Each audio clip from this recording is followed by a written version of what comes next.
My name is Jim Weiland. I'm a professor of ophthalmology and biomedical engineering, University of Southern California. I did my graduate school at Michigan and then a postdoc at Johns Hopkins before moving out to USC in 2001.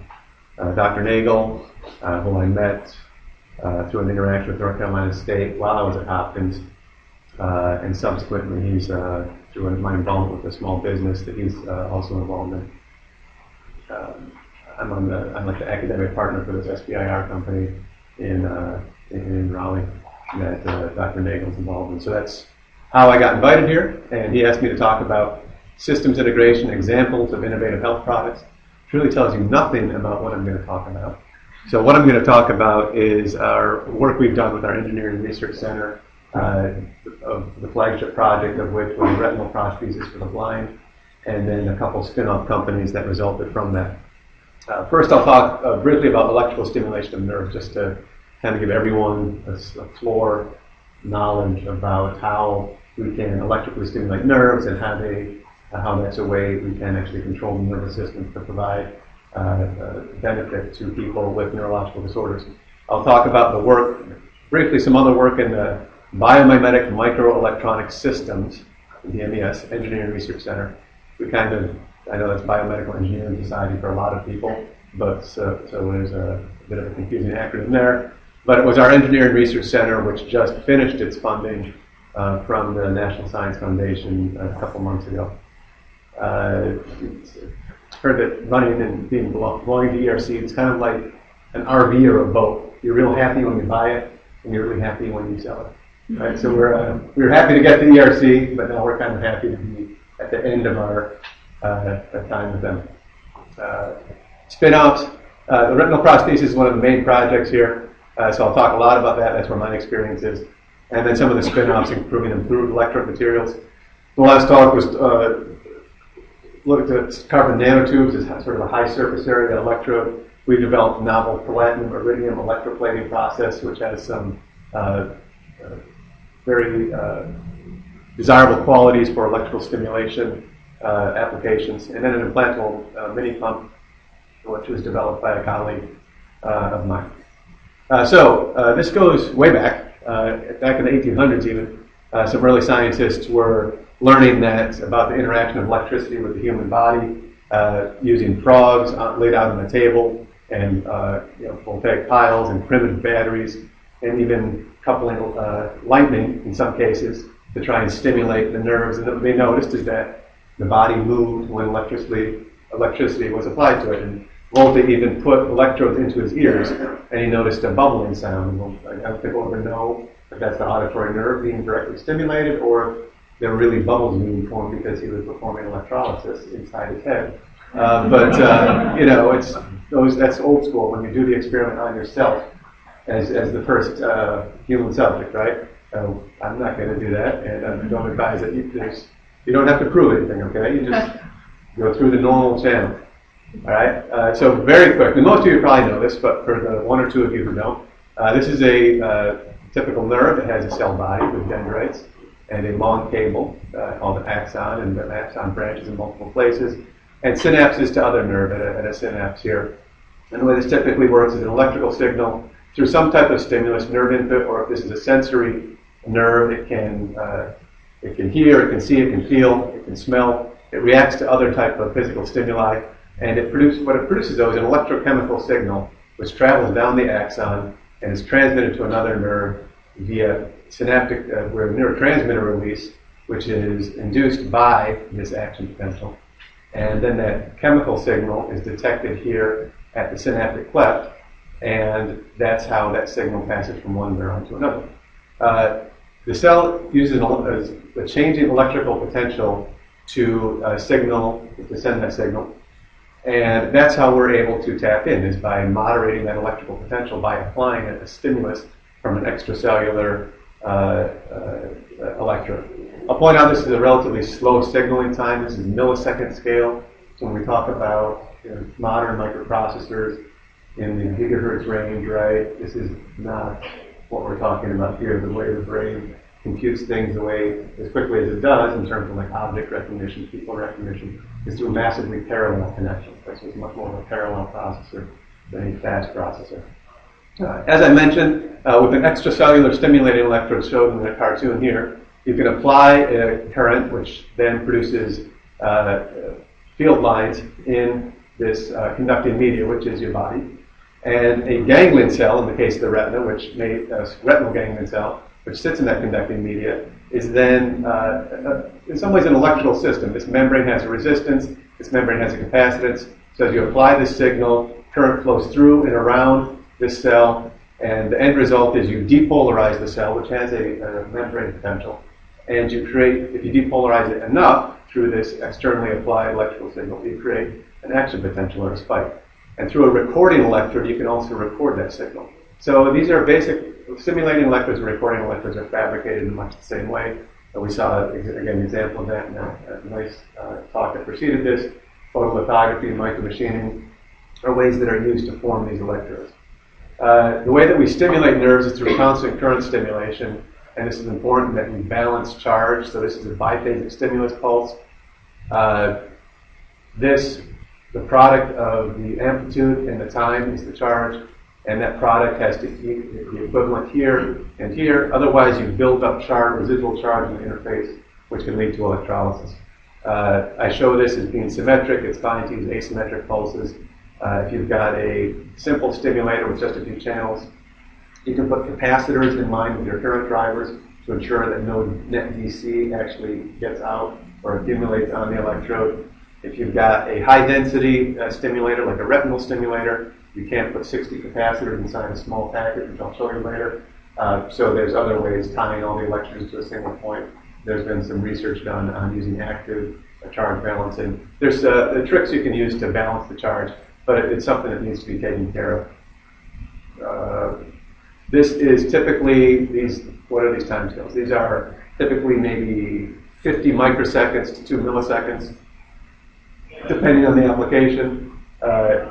In cochlear implants and retinal implants, this is a constant current. Deep brain stimulators, which is a very common neuromodulation device, uses constant voltage. And the amplitudes, in terms of volts, are maybe 1 to 2 to 3 volts. In terms of current, again, it depends on the application, ranging from 100 microamps to 1 milliamp. So those are the kind of ranges we're talking about in terms of current, stimulus, time, and amplitude. Common microelectrode materials that are used. This iridium oxide is used in pacemakers and bions. Platinum is the most common material used for stimulation of nerves. And what you see here is a microfabricated 256-channel array. This is from the Thai lab at Caltech, who we work with very closely. And this is deposited on perylene. So photolithographic deposition of platinum on perylene forms this electrode. Some of the requirements we have for electrodes are non-corroding, safe charge transfer. I just mentioned that you want to have no net accumulation of charge, but even if you have a no net DC charge within this pulse, you could be driving irreversible Faradaic reactions if you have the wrong material. And that's, again, something you want to avoid because if it's irreversible, it will going to lead to corrosion or dissolution of that electrode, and then your system's not going to be stable over time. And really important, you need to be able to integrate your technology into the system. That's one. Again, the previous talk, I'll refer back to that, where he had a number of different ways. Carbon nanotubes are fantastic, but getting them into the system is the devil, right? So he came up with ways of doing that, and I think that's a really important lesson is that any technology that you create in isolation may not be useful unless you can integrate it into a system in a way that allows the system to function. Okay, so that's a little bit of background on how some of the basics of electrical stimulation of nerves. This has been employed, or interfacing with nerves, I should say. Electronics in general have been used in medicine for quite a few decades now. The pacemaker is probably the best example. Artificial heart is making a bit of a comeback. The cochlear implant is really a fairly amazing device, and we base a lot of what we do in retinal implants on the cochlear implant. This is a couple points here. This is you see that what Dr. Gavanlu referred to before, the transmitter coil under the hair is shown here, and this microprocessor runs such low power. There's actually batteries in here that the implant power, the power to process the signal, is all within inside this little package that can be more discreetly behind the ear. And look at the age of this person who's wearing it. This girl can't be more than 6 or 7 years old, and they're now implanting these devices in 6-month-old children.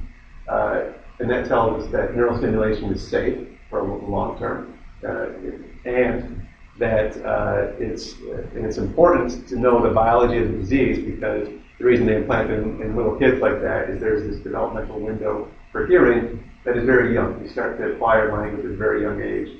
So if you want that sense to develop in a normal way with hearing, as the way hearing does, then cochlear implants are important to help facilitate that. This is Dr. Lillehay at the Mayo Clinic, who worked with Earl Bakken, the founder of Medtronic, to have an external pacemaker. So it was really, the lesson here is that you had a clinician who had a need, and a clinician who wasn't willing to accept the fact that this kid was probably not going to live very long. So he went to an engineer and said, hey, if I could do this, that would be great. And the engineer said, well, that's a very simple circuit, a pacing circuit. And they came up with this device, and now they found, and through that, they founded Medtronic. Into the 60s, these were externalized for a while and became transistorized and battery powered in the 50s, so that they could walk around with them rather than be plugged into the wall. And then they became totally implantable as early as the 1960s, and they continue to provide a improved quality of life for millions of people. Cochlear implants, I mentioned, are somewhat fairly miraculous device. When you think of how the ear functions, sound causes a mechanical vibration of the round window, which produces a mechanical wave inside the cochlea, shown here. And if you lay out the cochlea, as shown in this green strip here, that mechanical wave produces an area of mechanical disturbance. In this case, right about here, we've got a sine wave. It's going to focus that mechanical disturbance right about here. So the neurons that are attached to the hair cells at this point are going to be excited while the rest of the cochlea is relatively quiet.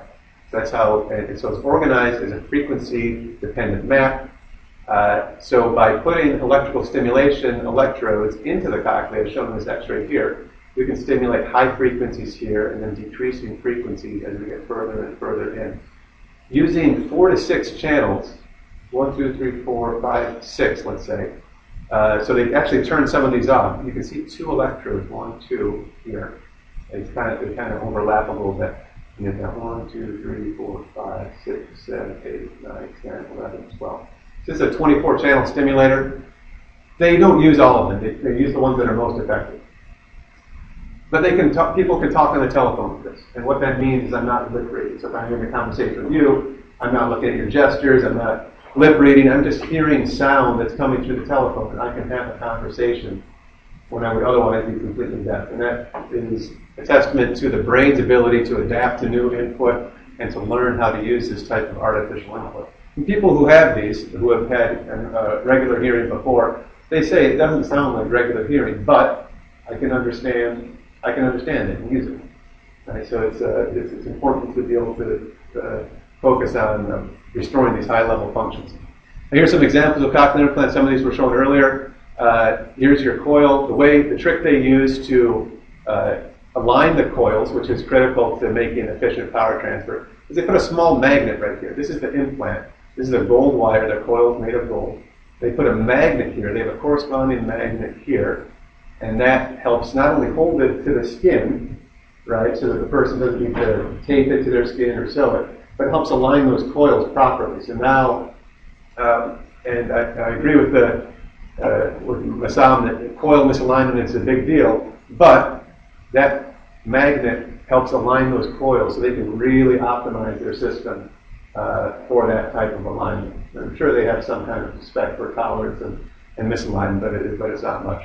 Other parts of the system, this again, I described the external system. This is the hermetic packaging. That's a metal case. So for implants that need to be in the body for a year or longer, Parylene silicone is not going to be an appropriate packaging technology.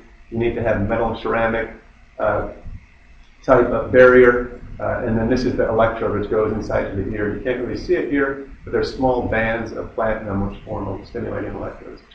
Deep brain stimulation is another very successful neuromodulation implant. They treat the subthalamic nucleus as one of the targets to reduce Parkinsonian tremor or essential tremor, movement disorders in general. They're now applying this to many neuropsychiatric disorders, obsessive compulsive disorder, depression, epilepsy. So there's lots of deep brain stimulation, vagus neurostimulation is being applied to many type of brain disorders. And this, whereas a cochlear implant, it's a sensory, we're restoring a sense here. So you stimulate and you, oh, I hear something, and you interpret that consciously. This is more, this is termed a neuromodulation implant. So we're modulating the function of a neural structure, and that leads to modulation of the symptoms, such as someone who has a Parkinsonian tremor. There's some fairly dramatic videos on YouTube, one of a young man who turns his implant on and off, and he goes from doing this to being very steady in his hand movement. So it's really, this also is quite a miraculous device. Here, they're less sure of the mechanism by which this works, and that's an active area of research right now. So there's some limitations to the current medical implants. So when we set out to develop new medical implants, we couldn't just scale these type of devices. This is large. This is a big device, several centimeter in diameter. This is an open loop device, as discussed earlier. A big battery sits in here.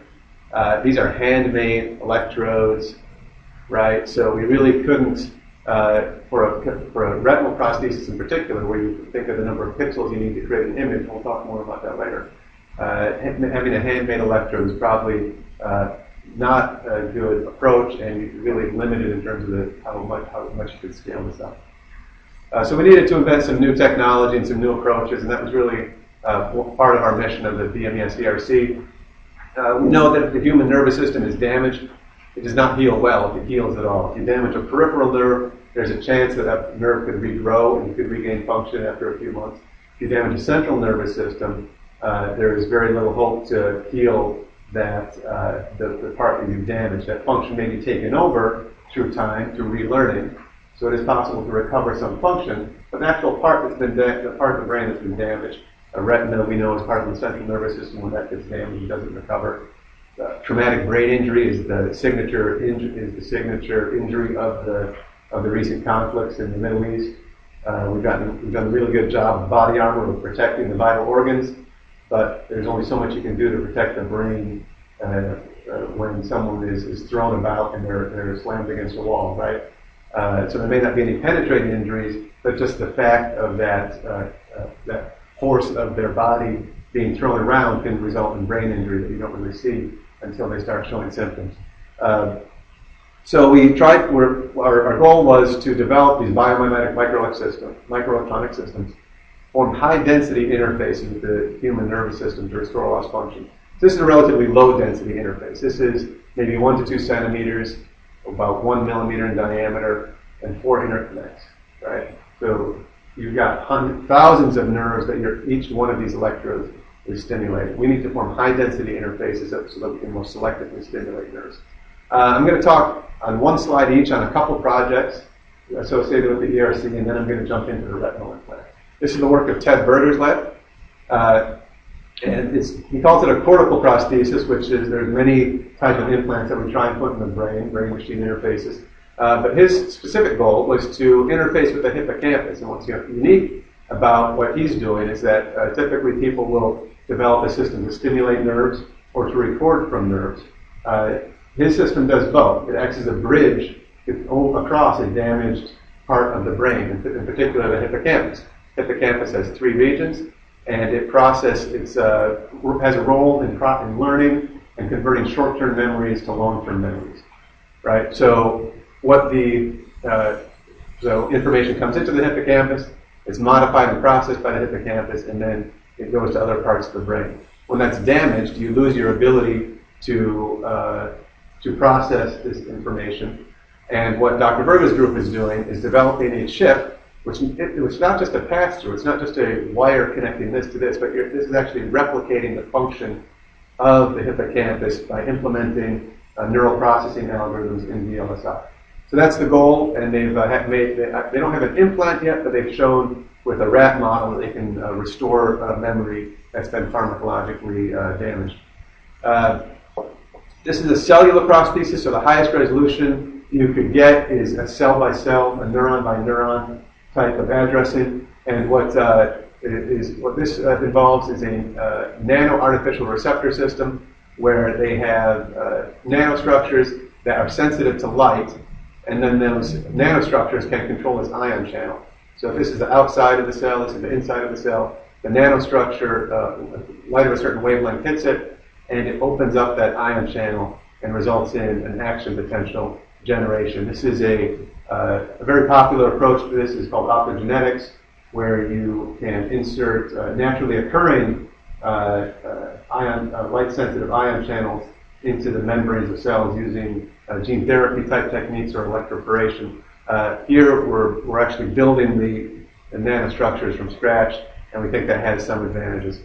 Okay, so that's a couple of projects I just want to mention very briefly that are going on in our Engineering Research Center. I'm going to talk more about the retinal prosthesis for a good balance of my talk today. First, about the human visual system. Here's the eye shown in cross-section. Light enters through the cornea and lens and is focused on the back of the eye, on the retina. And here's the retina shown in cross-section. Light actually passes through the retina to the photoreceptor layer. And from the photoreceptor layer, it synapses to the bipolar cells and ganglion cells. The axons of the ganglion cells form the optic nerve, and that connects the retina to the rest of the brain through the lateral geniculate and the visual cortex. The diseases that a retinal prosthesis can treat are diseases of the retina: retinitis pigmentosa and age-related macular degeneration. So far, the patients we've implanted only have retinitis pigmentosa. We have not yet implanted anyone with age-related macular degeneration. But one distinguishing characteristic of these two diseases is that they affect primarily the photoreceptors. The rest of the retina is relatively spared. So there's some part of the retina left that we can electrically stimulate. If we had an optic nerve disease, then the way that you would treat that with the bioelectronic devices, you would implant in the cortex or even the lateral geniculate. And both of those have been done to varying degree, either in a laboratory setting or in a clinical setting. But the only commercially available device is a retinal prosthesis. So the way this works is you have, there's basically three components that are needed for a retinal prosthesis. You need a way of sensing light and converting that to an electrical signal. Right? You need to modify that electrical signal and produce a stimulus signal that can then be applied to the retina, and then you need a way of applying that to the retina. So the way we do it, when I say we, I mean the group at USC and the company that we're associated with, Second Sight Medical Products, is we have an external camera that a person wears on a pair of glasses, and again, I'll show examples of that in a moment. And there is an implanted chip, which isn't shown here. This is very much a conceptual diagram. But the chip is positioned somewhere around the eye, and I'll talk more about that when I show the system. But what I want to show here is the electrode array. Here's an electrode array sitting on the retina. Each one of these electrodes represents a possible pixel, so that if you activate this electrode array in the pattern of an E, the hope is that the person sees an E. They kind of do. We're not quite there yet because the retina is in fact very complex in the way it processes information, and but we think we have some methods that we can use to improve that. And the alternative is to put an electrode array underneath the retina, and that's called the subretinal approach. This is called the epiretinal approach, and I'll talk about both of those. First, a little more about retinal disease. These affects millions of people around the world. Retinitis pigmentosa, it's a family of diseases with over 100 different mutations that result in photoreceptor loss. This begins as night blindness, so it affects the rods first, and then peripheral vision loss. And then finally, you only have a little bit of central vision, and then you lose that eventually as well. This is a little more severe in that it affects people at a younger age, 20s or 30s. You can start having the first symptoms, and in your 40s and 50s, you'll be completely blind or just have. I take that back. There's very few people with retinitis pigmentosa who are completely blind. Most have some type of light perception. If they were outside on a day like today, they would know that it was daytime. It was okay. I kind of have some general sense of light, right, even in the worst cases. Right, so there's still some residual vision, but they are severely impaired. Age-related macular degeneration has a genetic component, but we're not sure. There's not a single gene which causes AMD. It causes, this results in loss of photoreceptors in the central visual field, So, for example, you put your hands in front of your face and imagine that as a blind spot. You can see in your periphery, but then as you move to try and look in the periphery, that blind spot just travels with you, like the little floaters we all have that kind of move around when you look around. So that is causes, again, a significant visual deficit, but people can function a little bit more with AMD in that they still have their peripheral vision, which allows them to be mobile. It's just the central vision which is lacking in that case. And this doesn't strike people until later in life, but it's much more prevalent. It's about 10 times more people with AMD than RP. So RP, more severe, people live with it for a longer time, but it's less common. AMD, less severe, people don't live with it for as long, but there's more people with it. So there's diseases that have severity in different ways. So one of the studies that initially established the fact that the retina did have viable cells in it despite massive photoreceptor degeneration and severe blindness was done by my colleague Mark Lamayan and colleagues back in the 90s, more than 3 papers now, but they looked at moderate retinitis pigmentosa, severe retinitis pigmentosa, and normalized, age-matched. So all these people, the average age of the cohort was in their 70s. And then they counted cells in the outer nuclear layer, that's the photoreceptors. The inner nuclear layer, that's the bipolar cells and the ganglion cells. And you can see that even when in this method of cell counting, it produces a number. And honestly, I couldn't tell you exactly how they counted the cells, but they did it the same for each group. So the number that was produced when in severe retinitis pigmentosa is here versus normal. So that's 4 to 5% of normal is the population of photoreceptors in severe retinitis pigmentosa. But now look at the bipolar cells and the ganglion cells. A much higher percentage is remaining compared to normal. So this established that the retina is in fact, that there are still cells in the retina that can be stimulated, and the hope is that they would produce phosphates. A bit of work, we're taking a deep dive into the biology now, but a bit of work that contradicted that to some extent, but not completely, is a bit of work of Robert Mark. Here's a normal retina shown in cross-section. So this is fixed tissue. We take a retina out, we slice it, and we look at it in cross-section under a microscope, and this is what we see. And what we, as engineers, we really appreciate this nice laminar structure. We have a signal flow from here to here. Everything's quite organized. This is a diseased retina, where that laminar structure is completely gone. So the disease clearly affects these inner layers of the retina to some degree, and that it promotes a disorganization of them. But the fact is that G represents a ganglion cell. There's still ganglion cells in the inner retina, even in this case of severe retinitis pigmentosa. And the experiments I'll talk about in a few slides established the feasibility of this. Okay, so let's again give credit to some of the early work done in this area. This is Graham Tasker, an Australian. This is from his patent back in 1956, applied for in 1954, where he described a solar cell. I think it was selenium was the material. A single-channeled solar cell which could sit in the back of the eye. Again, this is a cross-section of the eye, and produce a sensation of light. So there are very few new ideas. It's just, we try and translate them and make them reality. And then there's these 2 bullets refer to work done on a cortical prosthesis. I think the best thing to do is just show you the X-ray. This is an X-ray of Giles Brindley's subject from 1968. These are the eyes right here, the orbits. So this is a head-on X-ray looking at you. This is so the nose would be here, the mouth here, the eyes. All right, now you can kind of get oriented a little bit. So what you see here, implanted just beneath the skin, are 60 radio frequency coils.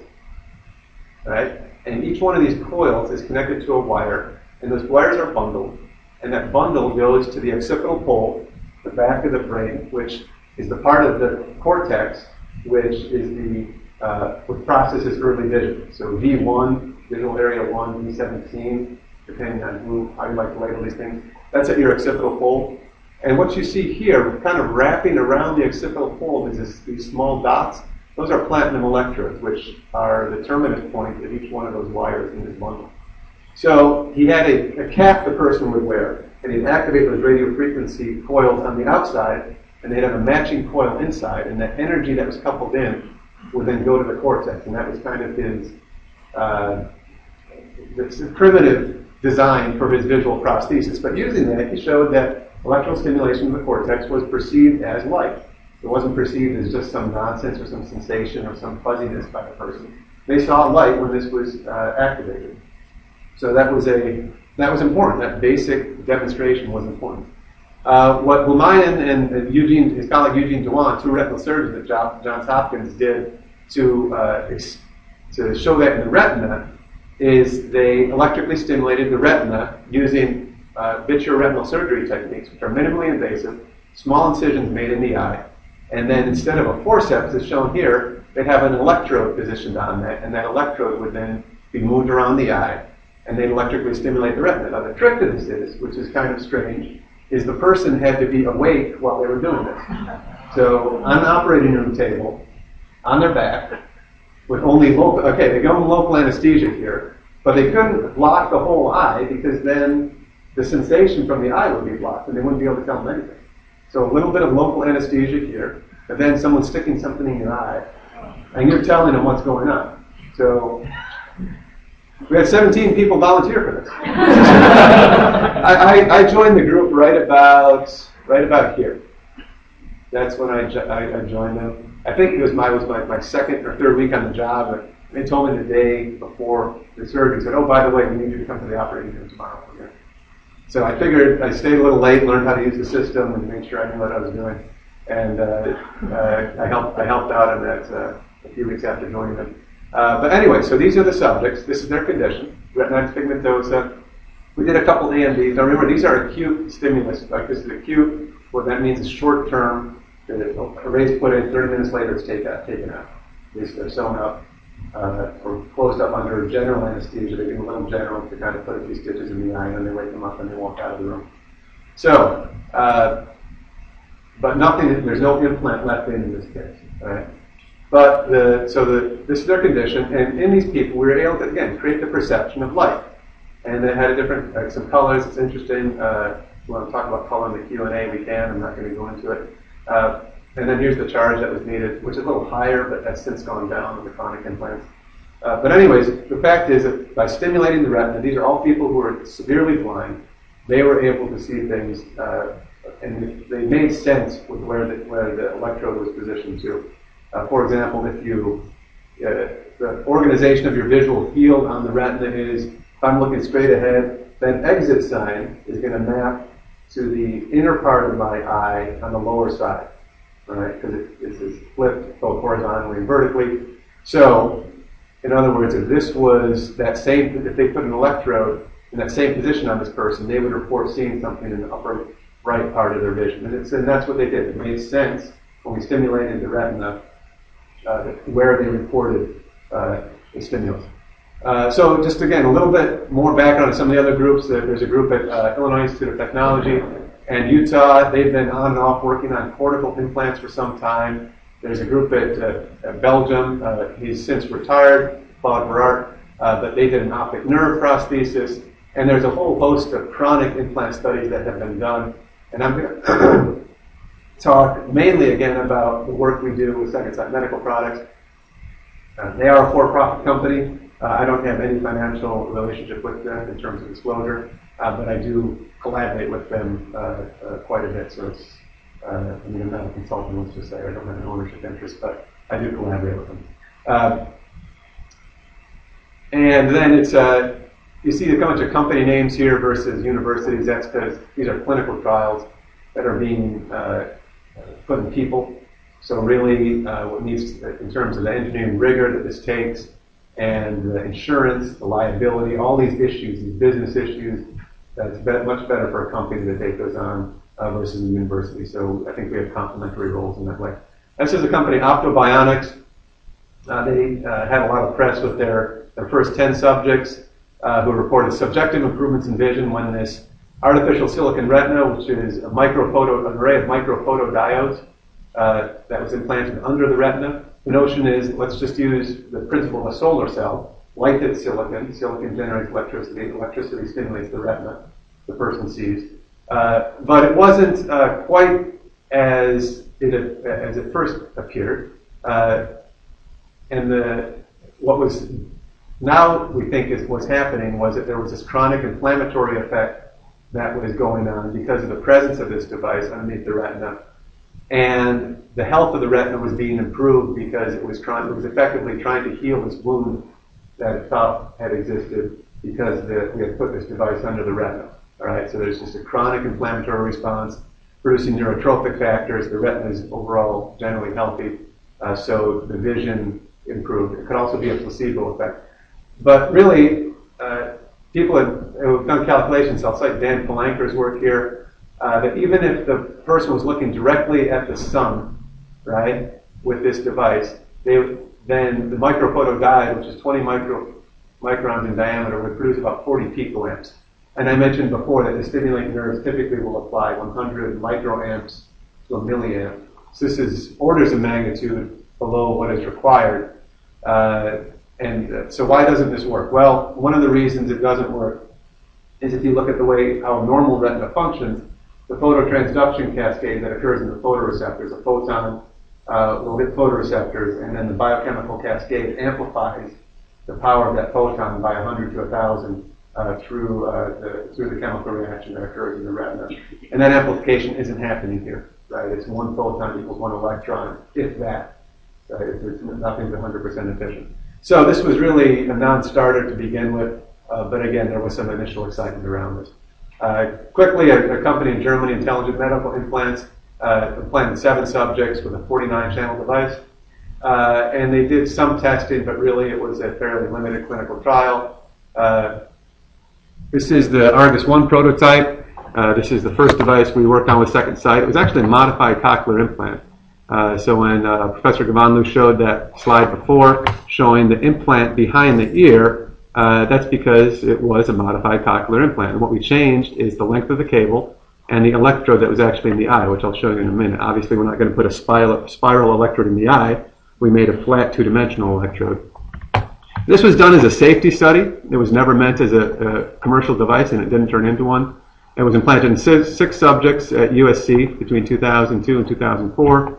And we showed light detection, edge detection, a little bit of improved mobility with these subjects. Critical lesson for those of you making devices for implant is that you need to make sure that a surgeon is involved in the development of it, because they do bad things to your devices, as you'll see here. This is eye surgery, so if anyone's squeamish in any way, just divert your eyes. And that's, again, my colleague, Mark Ramayan, one of the inventors of the retinal prosthesis, who's doing the surgery in this case. So that's the eye. There's a lens in the eye, and we use these little retractors to pull the iris open. So this is not the case where the person's under local anesthesia, just to be 100% clear, okay? General anesthesia, because this is a chronic implant. And here's an incision in the eye. And one of the challenges we have is that you can only make about a 5 millimeter incision in the eye. You'll see the water coming out of this, all right? Because we need to continuously infuse saline solution into the eye to keep it inflated. It's not a rigid body; it's an inflated, soft body, all right? So we can't cut the eye in half, put something in, and then sew it back up. We have to maintain the pressure of the eye. So you'll see that, and then you'll see the device get inserted. And you'll just see the way surgeons handle these things, right? They kind of twist them and bend them. And so if you have a fragile, this is where nanotechnology break it down to some extent, right? Because it's got to be robust to handle the implantation of. And we say we design things for an average retinal surgeon. That's what we try and do. So it can't be 1 or 2 people in the world are able to do this. It's got to be your average retinal surgeon can do this. So that's the device inserted in the eye. You'll see it become visible through the pupil here in just a moment. So again, a very crude device, only 16 electrodes, 16 platinum electrodes. In this case, it was handmade. In the Argus 2, they use photolithography to make the electrodes. And the way we hold the retina, the electrode array to the retina, because proximity is important, is we use a tap to push the array onto the retina and hold it in place. And you'll see that operation here in just a moment.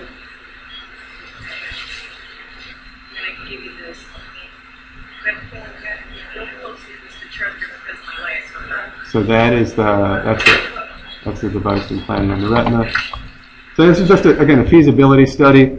If we dilate the pupil, very nice thing about retinal implants is you can see them for the most part. You can dilate the pupil and look in, which isn't the case with a brain-machine interface or a cochlear implant.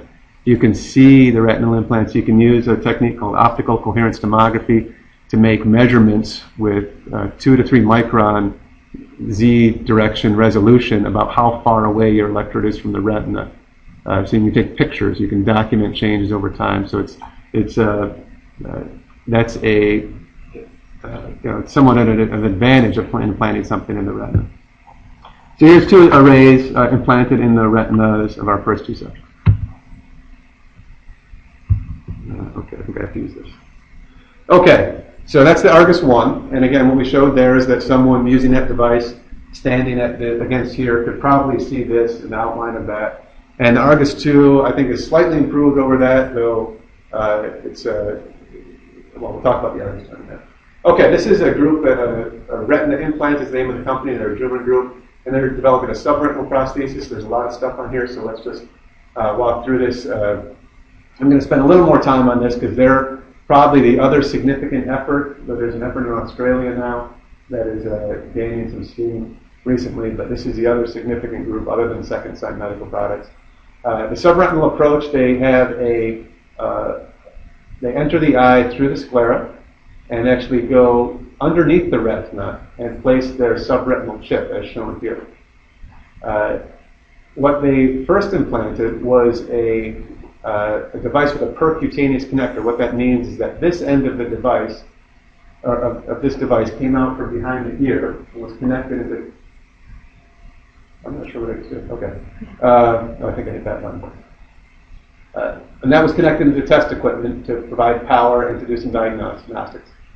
The business end of it is this little bit right here, which is shown in detail here, and that's the part that's implanted under the retina here. So this part is shown in detail, and this part goes right here underneath the retina. This has actually 1,500 microphotodiodes, so very dense array. And each one of those microphotodiodes, or each one of those cells, has 1,500 cells. Each one of those cells consists of the following. It has a photodiode, which is shown here. It has processing circuitry, so the light that hits that photodiode is now processed and amplified. So you see, they did not make the mistake that Optobionics did. They actually are amplifying the light signal that's hitting the retina. That's a good thing that they did that.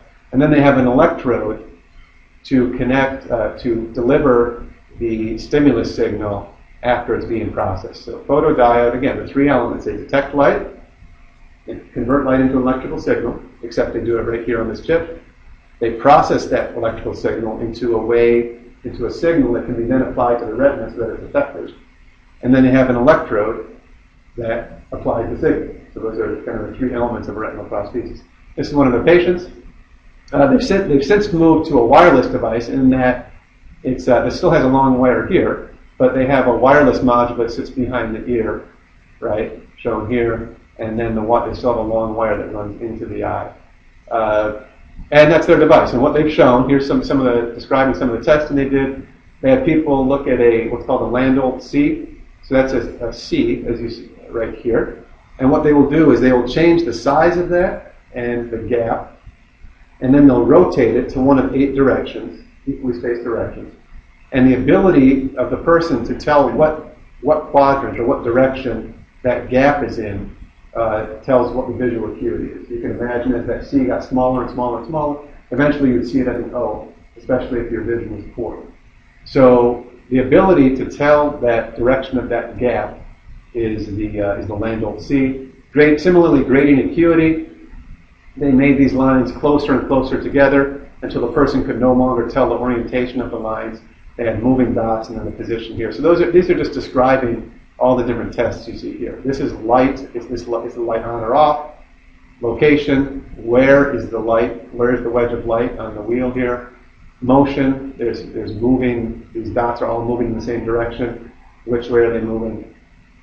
Grading acuity. Which way are these lines oriented as the lines get thinner and thinner? And then the Landau C, as I mentioned, where is the gap as the gap gets smaller and smaller. So they report on 8 subjects in the paper that I'm showing here. The subjects all could see light. Some could tell the location. Then they have varying degrees of visual acuity with this device, with one patient being exceptional with 3.3 cycles per degree. I think that translates to about, I forget this, I should know. It's about 7, it's still blind. I think it's 2,700, something along those lines. Let's see how many advantages an arrow for using. Well, this is just because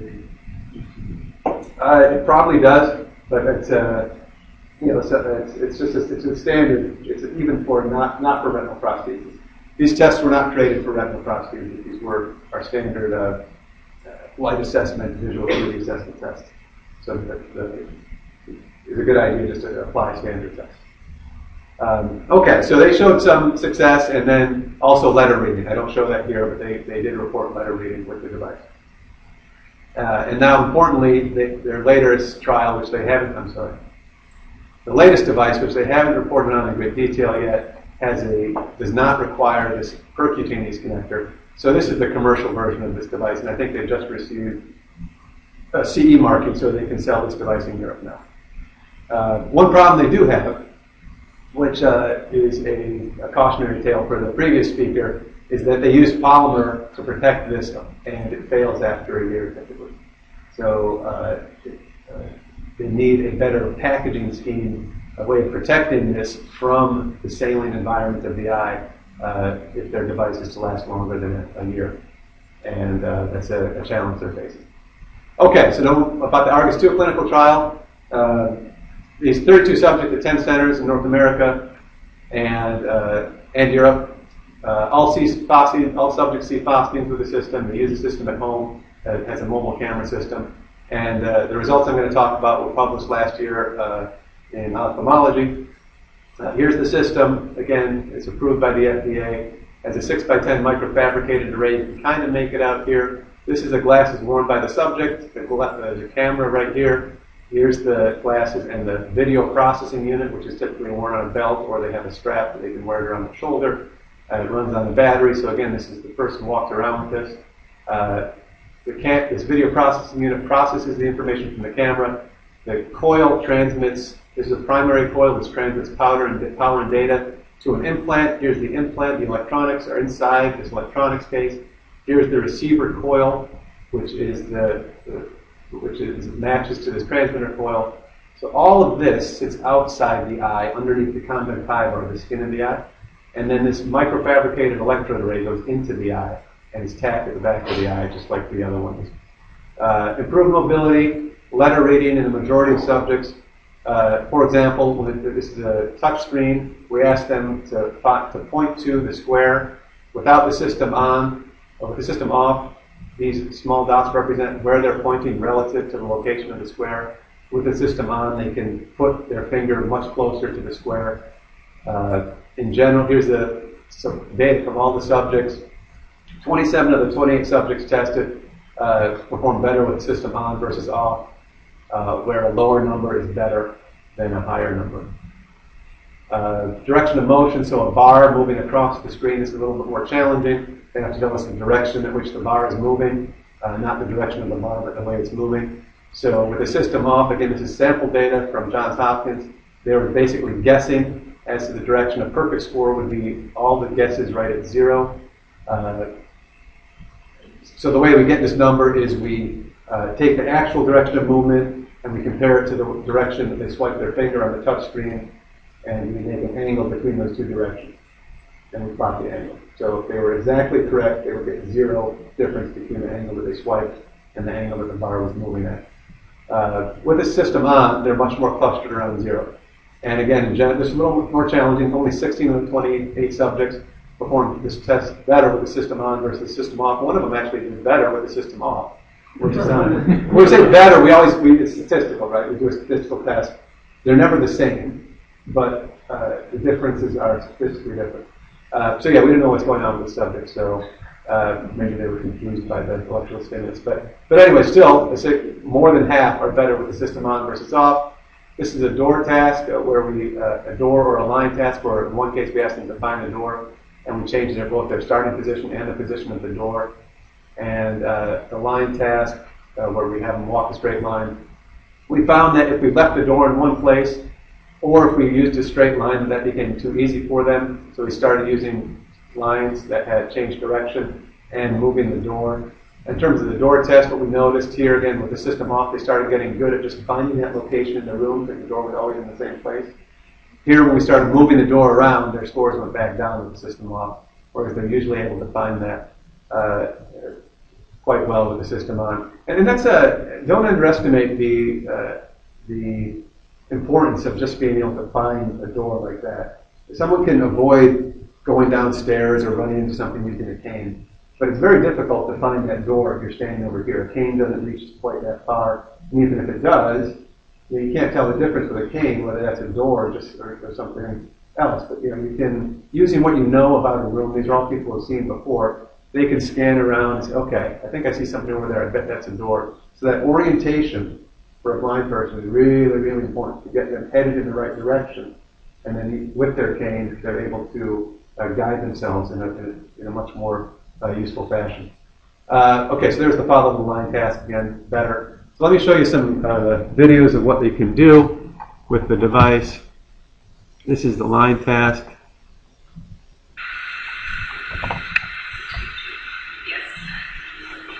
So, oops. Let's try this.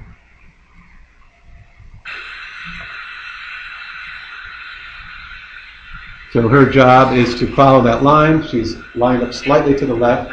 If she starts walking down the line, she drifts to the right a little bit and finds her way back, and she's also able to find the end of the line. We tried doing this with tape on the floor, but we could feel the difference, right? So that's why we have these tiles. These are like tiles. If any of you have kids, maybe you have tiles with big letters on them or something. These are plain black tiles with paint, and it's we do our best to make sure that it's not something that they're using their feet just to follow. But she finds the end of the line. And one of the hard parts of these tests is we then have to do the control, which they don't quite understand, right? I mean, they understand it after we explain it to them, but they just say, look, I'm blind, I can't see the line. Why are you making me do this? But we have to take the device away and make her try and do the same thing. And she kind of throws her hands up at the beginning, like, whatever. And then she just walks as straight as she can, okay? And that's part of the deal, right? When you have an FDA trial, you got to do a control, and they get it and they comply, and we're really appreciative for the subjects for everything they do. So this is a subject in London. We're having her look at the screen, and she's telling us what she sees. I'm going to let this run and then stop it because after this first letter.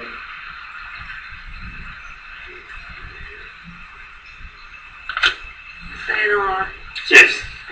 First of all, are you able to hear that in the back? No? Okay, they told me that they're good. Yes. So the people in the front are going to have to vouch for me that they're actually getting this right. But let me tell you what you're going to see, even if you can't hear. There is a person standing here, sitting in front here. You may not be able to see it on the projector, but I can see it quite well on the screen here.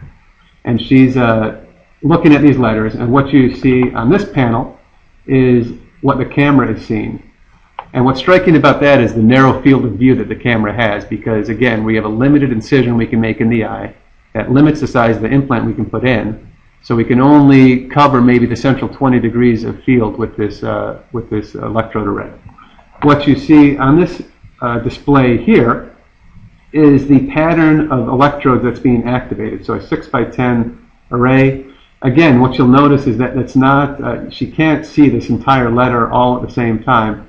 So kind of paradoxically, as the letter gets smaller, it's almost easier for them to see because the letters can now fit on the array all at one time. Even so, it's not the case, when we talk about letter reading, it's not the case where she sees that and she says R.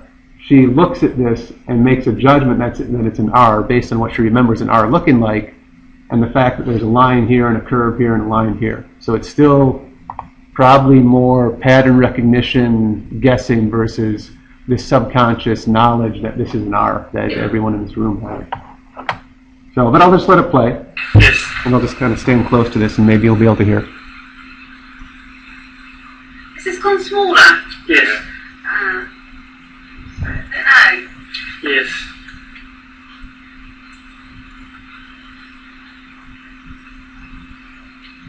Okay. Yes.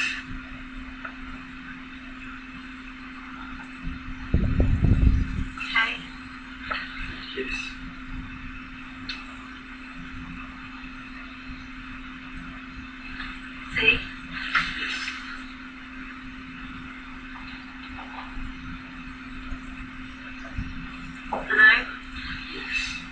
And some of them have since moved on to word reading, where they're able to piece letters together and after 10 to 20 seconds tell us what the word is. On average, reading those letters would take 10 to 20 seconds. So again, we can debate whether that's reading or not, right? But again, we think it's progress. We're showing that they can, the actual benefit to this is certainly mobility. It's not in reading. In fact, the reading problem may be solved by OCR, optical character recognition, or scene text recognition, much more so than it's solved by retinal prosthesis, unless we can improve the quality of the vision they're seeing. But again, it's a first step. The first people with cochlear implants could tell 4 different sounds. Now they can talk on the telephone. So we're hoping that the retinal implant has a similar trajectory. So the multiple clinical trials have shown, not just by our group but by others around the world, have shown the potential.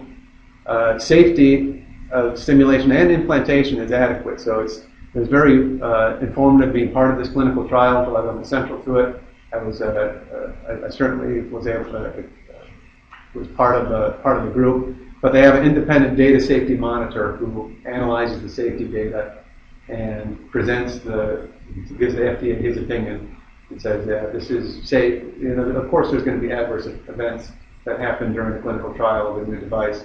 But looking at the history of other devices, similar devices, that they compare it to that, and they found that this device is in fact had a similar safety profile as other devices. So our current focus in the lab then is optimizing the existing devices and creating new technology for next generation devices. So what this also did is it gave us a significant amount of knowledge in implantable electronic systems, and we created spin-off products with this. We're going to discuss 2 examples in the time left. I want to try and finish probably in the next 10 or 15 minutes, so we have time for questions. High surface area Platinum-Iridium electrode materials for neural interfaces and sensing. Now, as a disclosure, I am part of the owner of Platinum Group Coatings, which is trying to commercialize this material. So you can treat that as part of the information I'm giving you, whether you judge what I'm telling you whether you believe it or not. And then there's implantable drug pumps with electronic actuation, and this is courtesy of my colleague at ESC, Alice Meng. Okay, so Platinum-Iridium. I mentioned that part of our research effort is towards the technology for a higher resolution prosthesis. We want to go beyond 60 electrodes. We want to go to 1,000 electrodes. We've done simulations showing that if you have 1,000 pixels, you can actually get quite a bit of information from them. You can recognize faces. You can read at a fairly normal rate. But in order to do that, we need a better material than platinum. The reason for that is that if you look at the evolution of these devices, you start with a 520 micron diameter electrode. Nominal stimulating current charge is 40 nanocoulombs. When we decrease the radius of this to 260 microns, this does not change. Or if it did change, it didn't change very much. It certainly was not scaling with the area. So that means as we go to a very small electrode, as shown here in this test array, which was implanted in a large animal model, with 1,000 electrodes, we have to have 75 micron diameter electrodes to fit them all in the central area, which is what's needed. Again, our simulation tests show us this is what you would need for a face recognition type vision. That has to carry a very high charge density. That's one of the figures of merit from electrode materials, is how much safe charge density can be applied to that electrode before you induce electrolysis.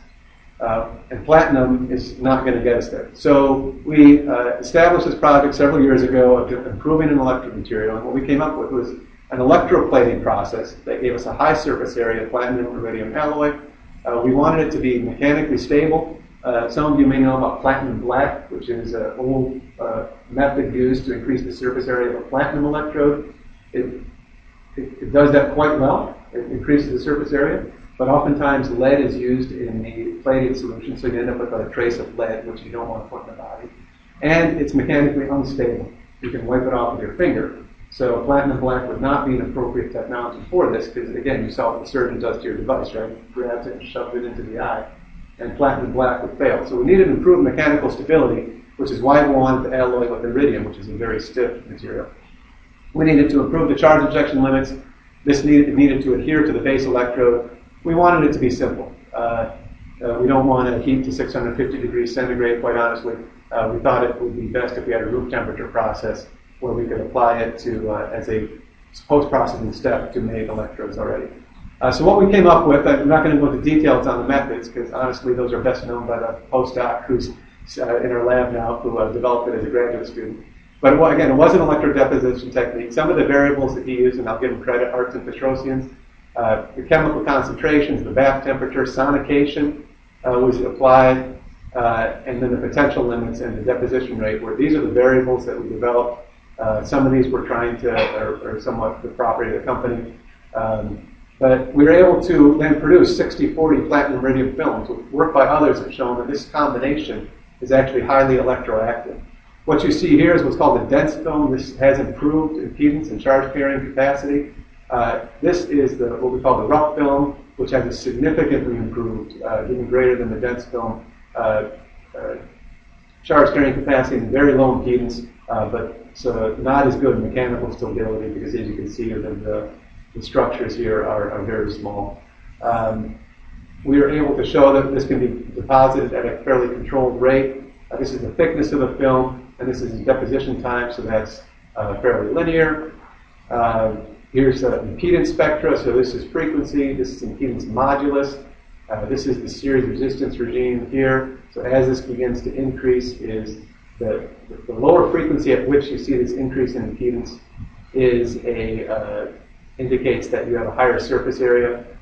These are the deposition times of the platinum-iridium, and that gives you lower and lower impedance as you deposit more of the material. And here's some comparison materials of a same electrode, same diameter. It's just in this case we deposit the material on top of these base electrodes. So gold, platinum, 80-20 platinum-iridium, and then iridium are shown in blue, and then our material deposit on top of that is shown in black.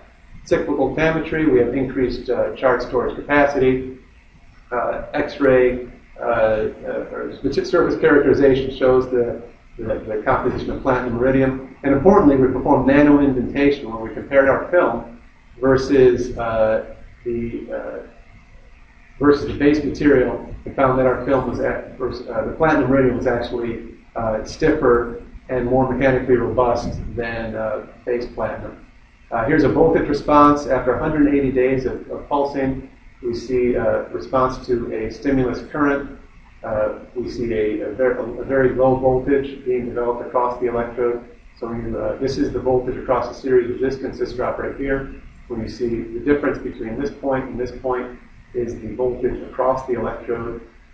And even at 2.5 millicoulombs per centimeter squared, which is almost an order of magnitude higher than platinum's limit, you see a voltage limit of about only 0.3 volts across that interface, which is well below the limit you would have for hydrolysis. Roughly, hydrolysis limits are plus or minus 1 volt, plus or minus 0.8 volts. So we did this in an accelerated fashion, so even after 180 days, because we did this for 24 hours, whereas a retinal implant would only be used maybe half the day at that, we did it at 400 pulses per second versus a 20 pulses per second that is typical for a retinal implant. So this is a 40x acceleration factor. We applied a lot of pulses to this electrode, and yet we still see this very good electrical properties maintained. So we think it has long-term stability as well. It has application to DBS electrodes, not just retinal implants. Here's the DBS style electrode. You can see the material has been applied to that DBS style electrode. So the nice thing about electric deposition, it's not a line of sight process. All you need to do is take the electrode, put it into the plating bath, and even if you have a three-dimensional electrode, like these DBS electrodes, which are cylindrical, you can plate onto that. Whereas a sputtering type process is a line of sight process. This doesn't require a clean room. It can be done in a, obviously the wound area can't be filthy, but you can just do it on a lab bench. Here's a head-to-head comparison of this electrode versus this electrode, where again, the important parameter here is the voltage that's being developed when we apply a current pulse. This is the platinum electrode, this is the platinum-iridium electrode. Electroplated platinum-iridium coating is our acronym for that. And you see there's a much higher voltage. So why is voltage important? A voltage determines power. So if your system can run at a lower voltage, right, then the voltage needed for that current it determines the power of the system. And that's why the voltage is such an important parameter. This enables the use of microfabricated electrodes for stimulation. This is a current DBS style. So for comparison, I have a 3 millimeter cylindrical electrode shown here, a current DBS style electrode. NeuroNexus, which is a neuroprobe company that was a spin out from the University of Michigan, has a concept design for a next generation DBS device, which has multiple electrodes that are much smaller than the current DBS electrode. In order for this to supply a significant amount of charge, you need to modify this electrode surface, and I'll show you that in just a moment. Microfabricated electrodes typically have sputter-deposited platinum sites. That's a good way to deposit a thin film of metal over a wide area, and then you use photolithography to pattern it off. Sputter-deposited metal is not generally robust for electrical stimulation at the charge densities we're talking about. It dissolves quite rapidly. I'll show you that right here. So what we did in this test is we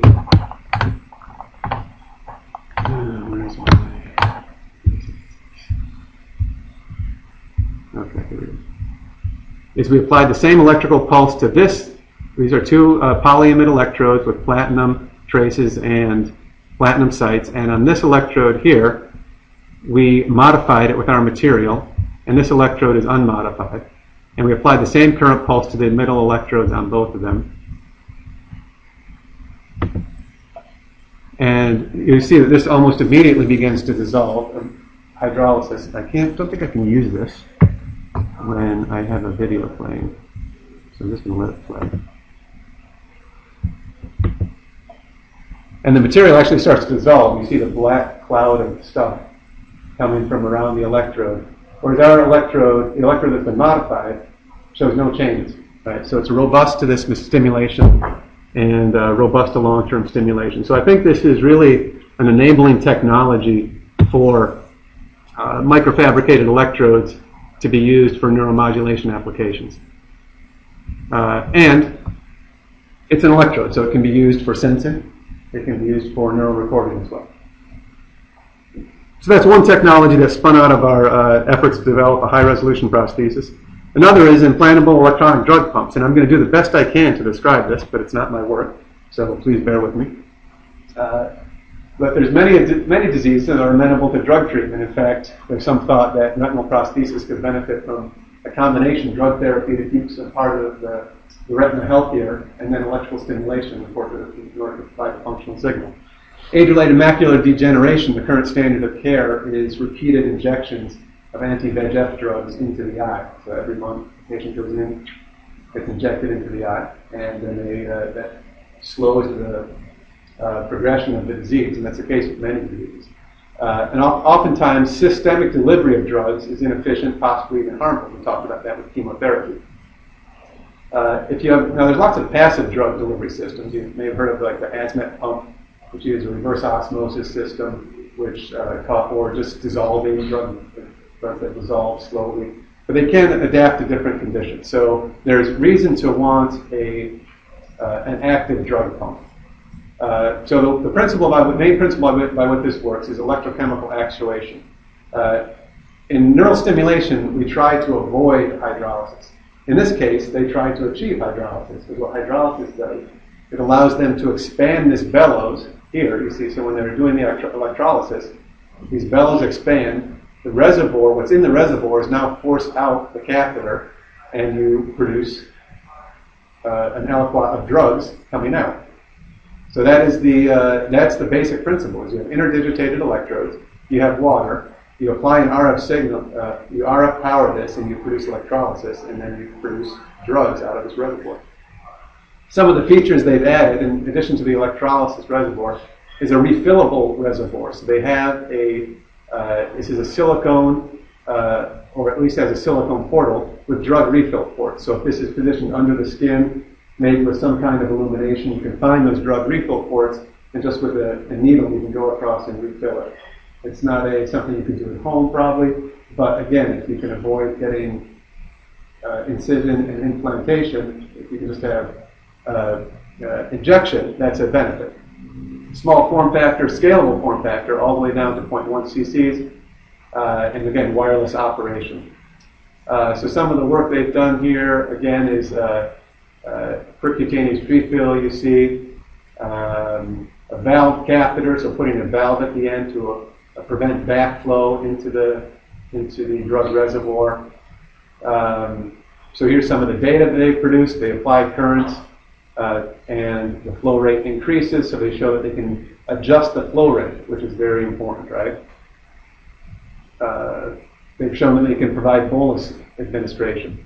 So if it's important to provide a bolus of the drug, right, because in some cases you need, like if a diabetic, when they eat, they may need a bolus of insulin. That can be done here.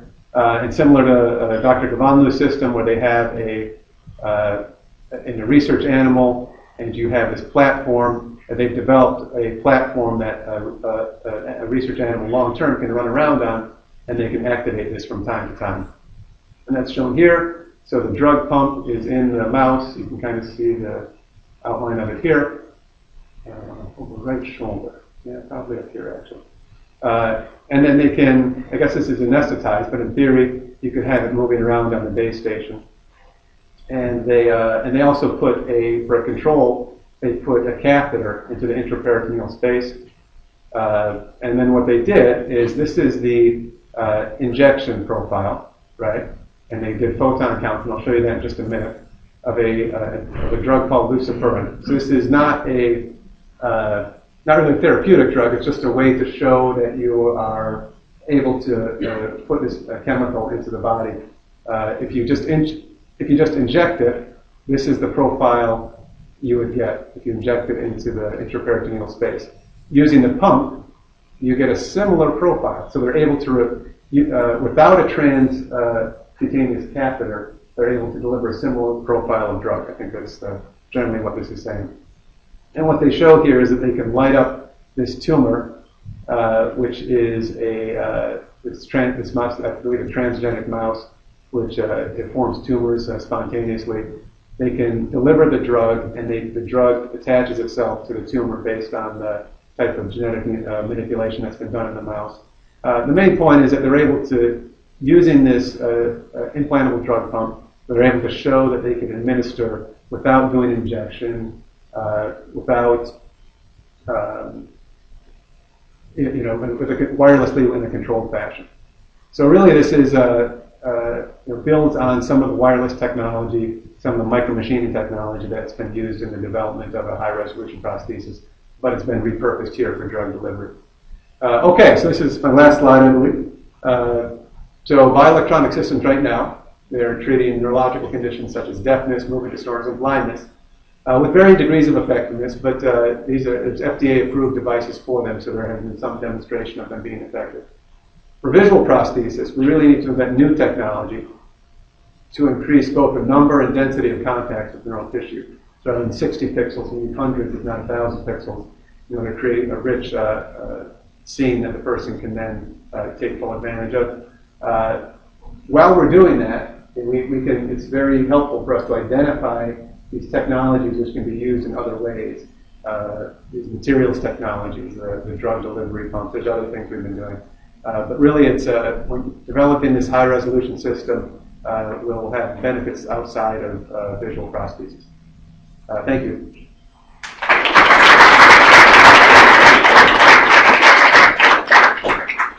Questions? Yes? So you talked about increasing resolution of the optical sensors. So what work has been done to sort of extend it throughout the retina so that you get the wider field of vision as opposed to being concentrated on? Sure, that's a good question. So the question was, how do we get peripheral vision if we're limited to this 5 millimeter area or incision? So what we've done is, this is work with a small company. I mentioned at the beginning how my relationship with Dr. Nagel started. One of the ties I have with him is we're both somewhat involved in a small company. The work, that's exactly the project we've been doing, is coming up with, we developed a polyimide silicone hybrid array, so two different polymers that we can roll up into, and then we developed a tool to introduce it, and also we researched dissolvable materials that so it could maintain that shape as we insert it into the eye. So what we've done is just that. We roll it on this insertion tool, we keep it rolled on that insertion tool with this dissolvable material. I think it's a polyvinyl alcohol. Insert that in the eye. Because there's a constant infusion of fluid through the eye that helps the dissolve. Once that wrap material dissolves, it just pops open, and then we can position it against the eye. And right now we've made a device that's 1 centimeter in diameter that we can, by rolling, we can insert through a 4 millimeter incision. It's not as simple as I just made it sound, of course, but it's that's the principle, and we've showed that that can work. It works reasonably well. Way in the back, yep. With the very small electrode, if you're going to small sizes, I know you don't have a lot of current, and you also have the charge out. You shouldn't have problems with electromigration or anything like that. Have you seen those electrodes change shape or like thin or fail or? No, it's electromigration is not much of an issue. There's platinum electrodes do have a finite rate of dissolution. Interestingly, it's been shown that that rate is actually less in vivo because they think it's because of the presence of proteins or something, versus it dissolves at a faster rate in PBS, for example. But no, it's mostly an AC signal, so electromigration is not much of an issue. No, there's tested extensively before they would go into a person. If there's no, and then that's one of the things we look at, just visual inspection. Does it? Well, the change in shape would be reflected in the electrical properties because it's very surface area dependent. If you see a change in electrical properties, then that technology is probably not appropriate for that, for long-term stimulation. Is there anything that says to use stereo or something?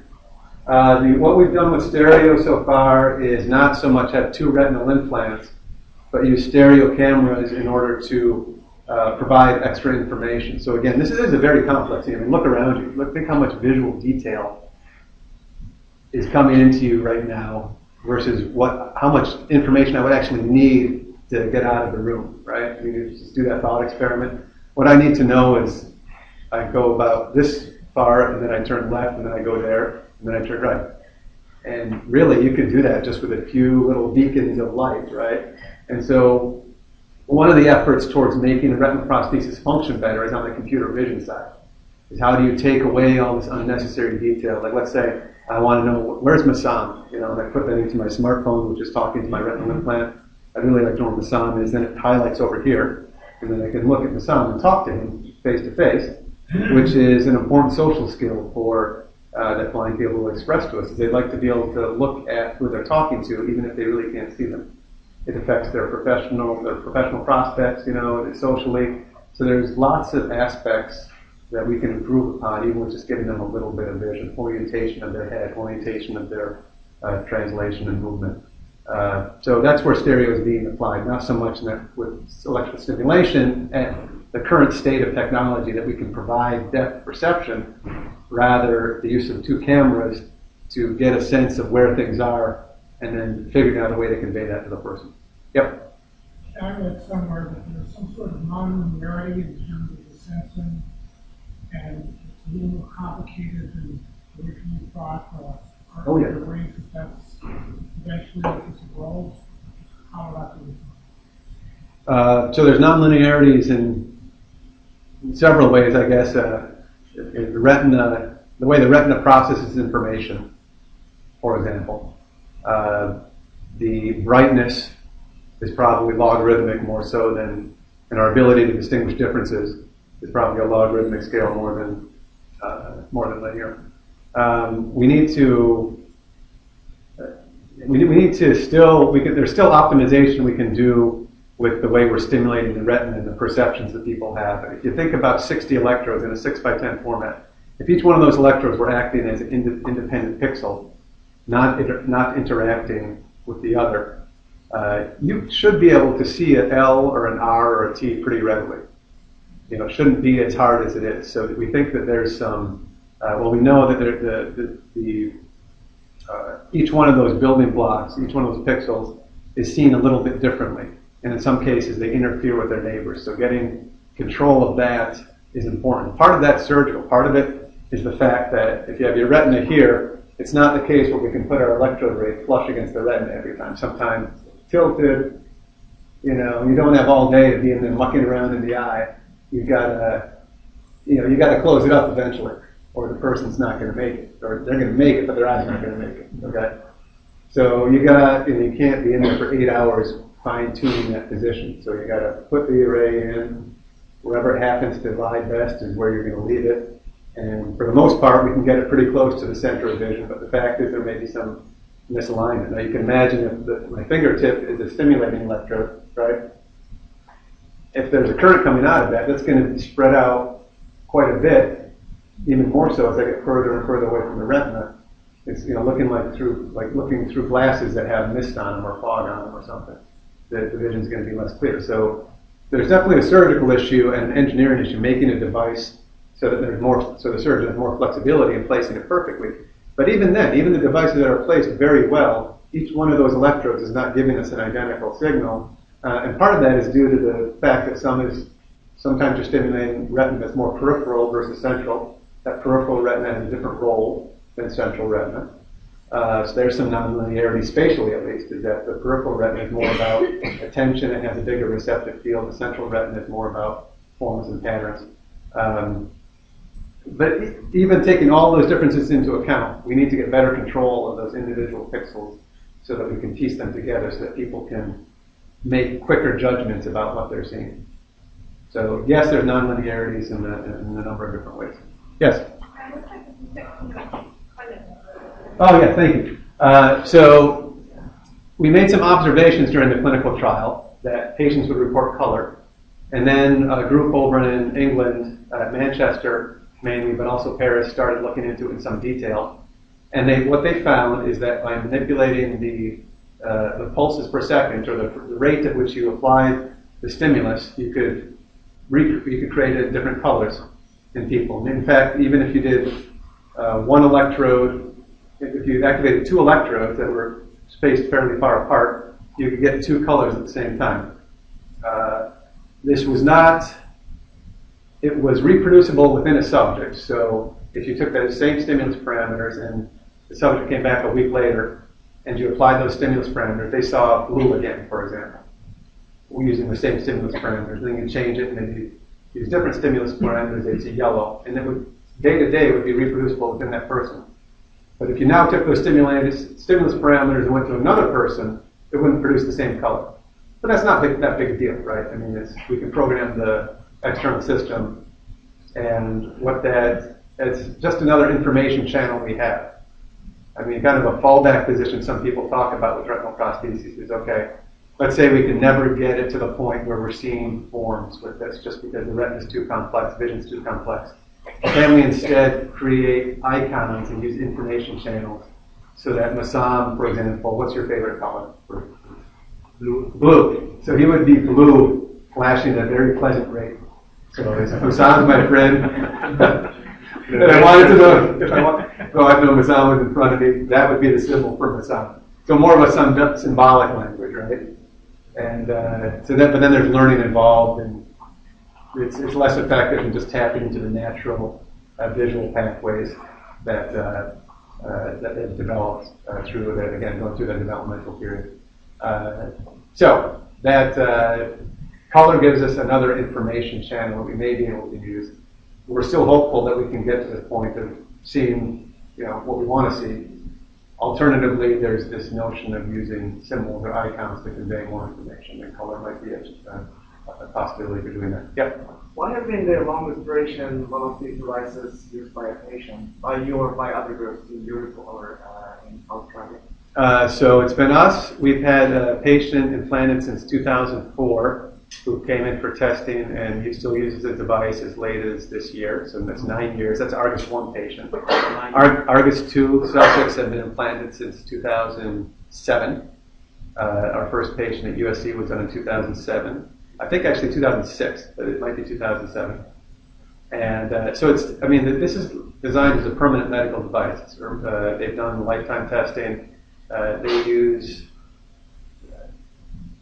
relatively conventional packaging techniques. In other words, they have solid metal barriers, right? Thick, not thin films, so that it reduces risk somewhat. What Second Sight did that is unique is they used a microfabricated stimulating array. whereas every other device just about uses a handmade array. You think of deep brain stimulators, cochlear implants, pain stimulators, all the other neuromodulation devices. They use handmade platinum with silicone substrates. Second Sight used a photolithographically a micro machined array, which was a significant innovation. And they've modified, they have a version of high surface area material called platinum gray as well. It's just pure platinum. Follow-up question, any input about the plasticity-related improvement in the vision method? No, we don't have any evidence of plasticity. Certainly they're learning, right? But that just might be learning. I mean, that plasticity to me means you're forming new synapses and driving anatomical changes. But the Argus 2 is compatible with MRI, and so which is unlike most neuromodulation devices. Argus 2, just because of it, by virtue of its small size, it doesn't couple much energy in from it, even on the MRI scan. And we've shown that you can actually activate the device in the scanner as well, which is terrific, because now we can actually do functional MRI and do brain mapping in retinal implant patients, which is really probably the big direction our lab's going to be going in the near future. Yeah? I think we could talk about your Platinum-Iridium testing.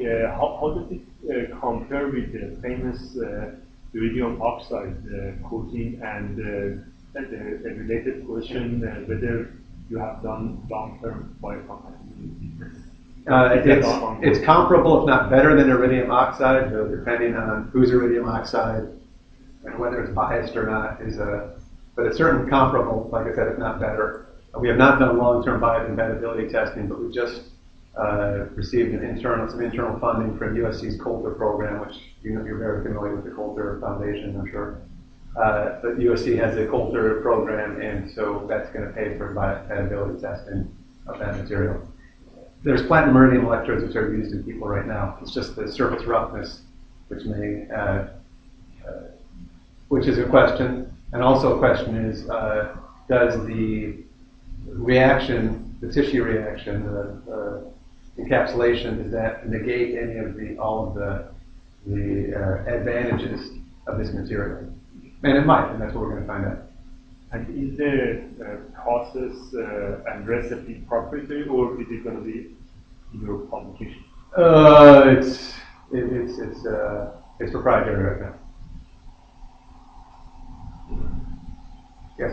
So do you think that, like, in the future, this sort of device will move toward, like, just getting away from the retina itself and just going straight from, like, the image that you get from looking at something and trying to, relay that to the optical system? Right. So we like the retina, maybe, and that's where visual prosthesis started, is in the brain. And there's still active research projects that are trying to interface directly to the brain. It's a little more challenging in that the brain is less accessible. You have to operate in an otherwise healthy brain, whereas the eye is a little bit isolated. The retina is technically part of the brain, but it's a little more isolated. And then the visual processing steps that go on between the retina and the brain. The thinking always is that the sooner you can get into the signal chain closest to the source, the better off you'll be in terms of people understanding.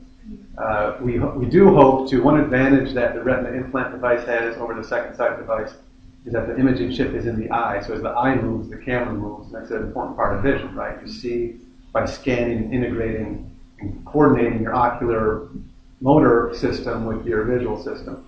So we think it's important that somehow, eventually, as we get to higher resolution systems, that the movement of the eye directs the gaze of the camera. I guess you could envision eye tracking and then somehow moving a camera, but that adds a lot of complexity. Much simpler just to put the camera in the eye, and that's we have a colleague who's working on that as well. Any more? Done? Okay, well, thank you very much.